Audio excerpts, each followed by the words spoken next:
Good morning, good evening, whoever you are, wherever you are, whatever you might be doing.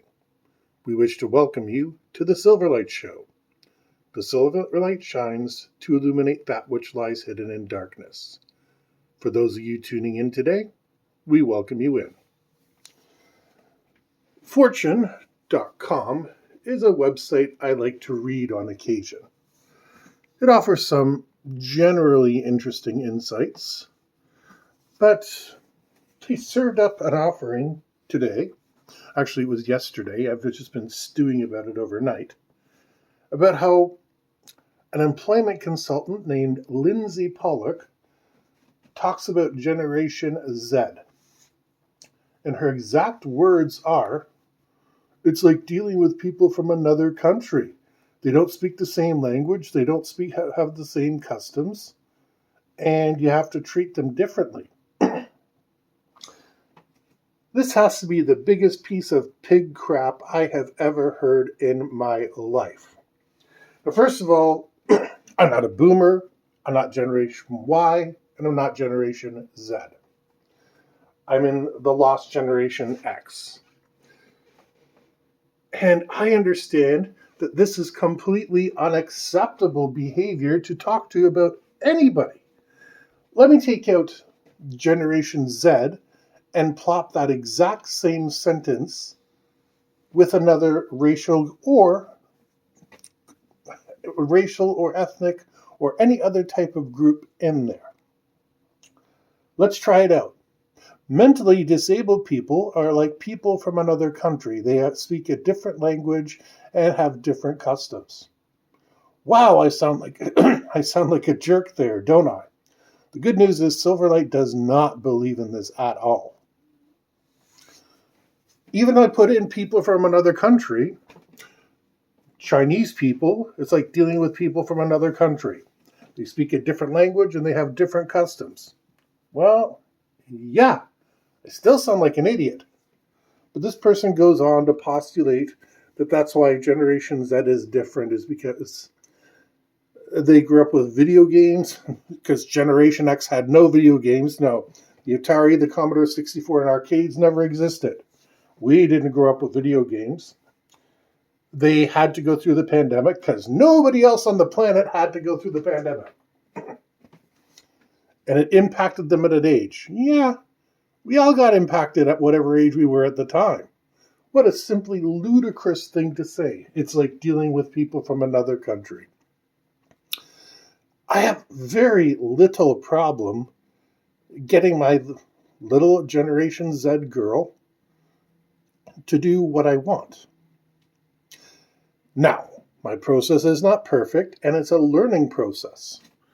And I think that's what Lindsay Pollock is trying to get at.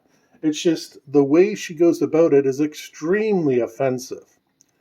There is a big difference between a person coming from another country, learning the language, etc., and a person that had to take online courses for a couple years. And I'm surprised, flabbergasted really, that anybody would think of using that terminology. These are not aliens. These are not, Australian Aboriginal people suddenly being transported into the middle of New York City. They know exactly what's happening. As a matter of fact, in a lot of cases, they know better. I have a diploma in programming from a fairly well-respected college, but I got it in the 90s. Since I haven't had to do much programming since then, that knowledge is useless in the present world. My little girl is learning some things that are quite frankly already beyond me because I never got into the networking stuff. That was my mistake. I should have seen it would be a bigger deal than it was, and I just chose to ignore it, which is my own fault. But then again, I only worked as a computer programmer developer for less than 6 months, and then I started exploring other aspects of what would become my eventual career. Now, what's funny is they're complaining about Generation Z coming into the workplace and being such a problem, but they have no issue whatsoever about bringing a manager from, say, a cookie processing plant into a transportation company. There's definitely a different culture. There is absolutely a difference in language, but they do that all the time in business, and it's not considered a bad thing. How many times do you know that instead of promoting from within, they parachute in some manager who has, all the right boxes in terms of experience, but no actual knowledge of the product or the service that they are delivering? And it happens constantly. Now, I don't have a problem with that if the person is versatile enough to do their homework. That's often very difficult, and a lot of managers choose not to do it. I'm going to say it has about a 60% failure rate. But we don't use that same terminology to describe the parachute managers. But a whole generation, let's smear them with a brush. Oh, they're lazy. No, they're not. When they want to do something, you will not stop them. I can tell you that. My little girl, being that generation, she used to love swimming, and then suddenly she stopped liking going swimming. And she was transitioning from the deep end to the shallow end, and just suddenly she decided she was done. Okay. This is a battle that I can't win, but she's a 10-year-old girl. You're not going to win many battles in that situation. So we just gave her a bit to think about it. And really, I sat down and I said, here, don't want to influence your decision, but here's the positives and here's the negatives. You're a decent swimmer, but despite what they say, it's not like riding a bike. I was swimming every single day because I was trying to become a lifeguard. I was trying to be on the swim team, and she doesn't want to. I'm cool with that. She's found gymnastics and she's found sewing as things that she likes to do. Yeah, sewing. Awfully lazy to be a sewer. Awfully lazy to be in gymnastics. And I'm preparing her for the workforce as politely as I can. But the same token, it's an unbelievably unfair thing to say about Generation Z that they're lazy. Speaking as a member of Generation X, when we came out, they told us we were lazy, but we would get punished until we fell into line. I do not advocate this. Punish people for what needs to be punished. Absolutely. If you catch somebody walking out of your business and they got office supplies under one arm and your product on the other, terminate them. No questions asked. Yeah, you got them. All languages and all cultures, to borrow Lindsay's words, have the same taboos against stealing. But if they're taking a little bit to understand something, that's because post-secondary education and even secondary education only prepares you for so much. Now, it's doing a good job in encouraging multicultural attitudes and multicultural ideals.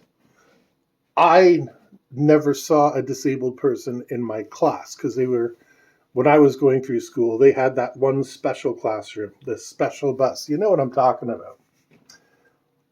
And nowadays, they're much more integrated into the classroom.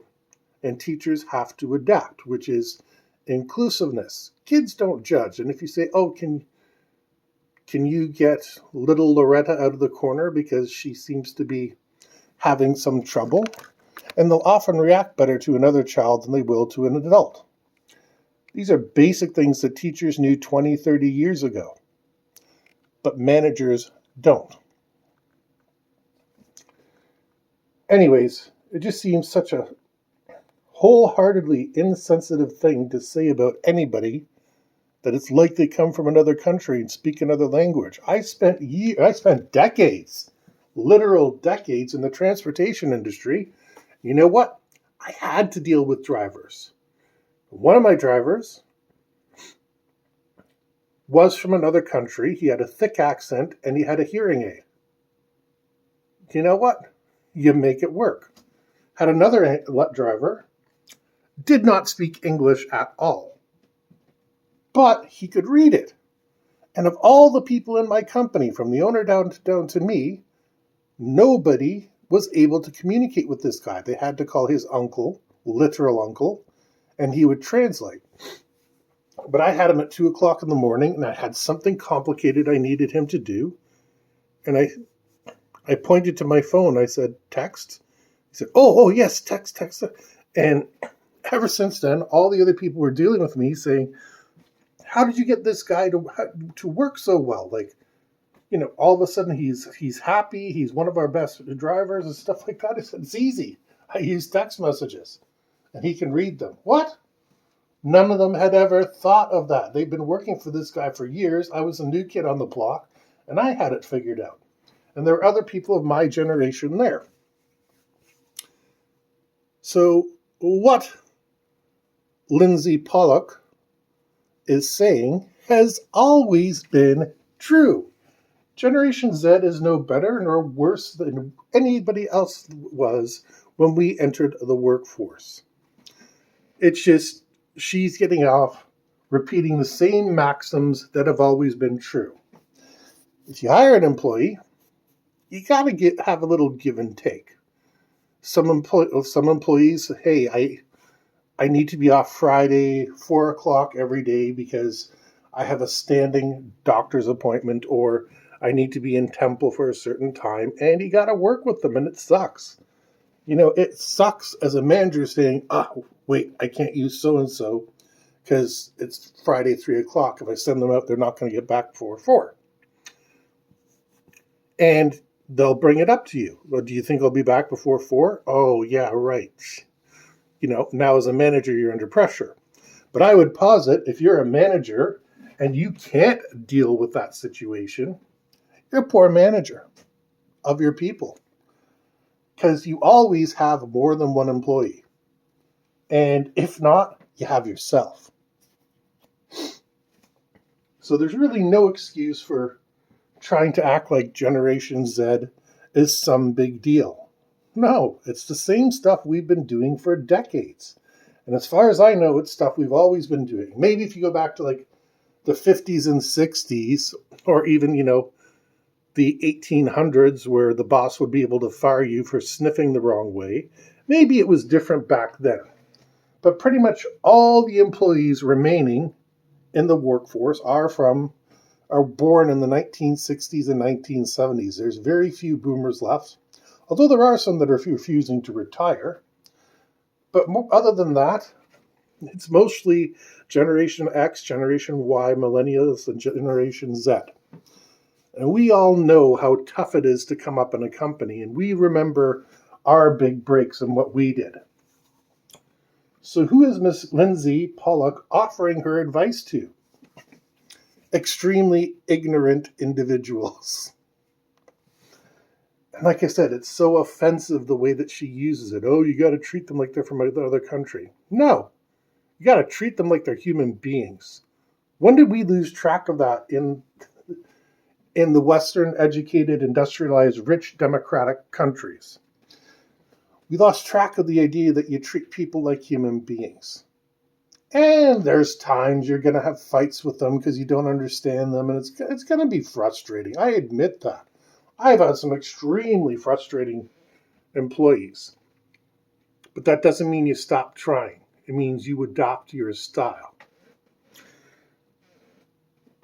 With that, we hope you enjoyed this episode of the Silverlight Show. If you did, please hit like, share, subscribe. Don't forget to click the link down in the comments so that way you can download one of our books. It really helps the channel out. And we hope you have a fantastic day.